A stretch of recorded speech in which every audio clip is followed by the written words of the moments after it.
अस्सलाम वालेकुम। उम्मीद है कि आप ठीक ठाक होंगे, खैरियत से होंगे, खुशबाश होंगे। तो आज हम बनाने जा रहे हैं रेस्टोरेंट जैसा रायता घर पे।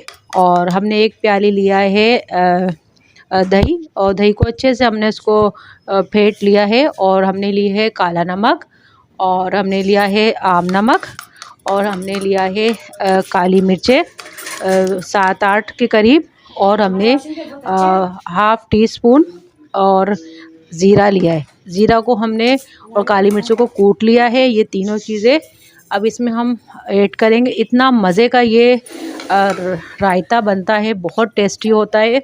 और अगर आपने इसको मज़ीद टेस्टी बनाना तो आप इसमें थोड़ी सी चीनी भी डाल सकते हैं। तो ये जो फिर बन जाएगा, ये बन जाएगा स्नैक के साथ खाने के लिए। कोई भी स्नैक आप इसके साथ यूज़ कर सकते हैं। अभी फ़िलहाल ये हम इसको बना रहे हैं पुलाव के लिए। तो ये बहुत टेस्टी बनेगा, बहुत मज़े का बनेगा। और इसका जो टेस्ट होगा वो बहुत अच्छा होगा।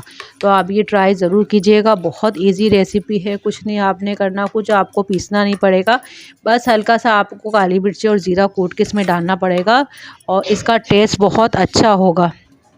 तो ये देखें कितना अच्छा बना है, और टेस्ट इसका बहुत ही अच्छा है। वीडियो अच्छी लगे तो लाइक करें, वीडियो को शेयर करें, और चैनल को करें सब्सक्राइब। जज़ाकल्लाह।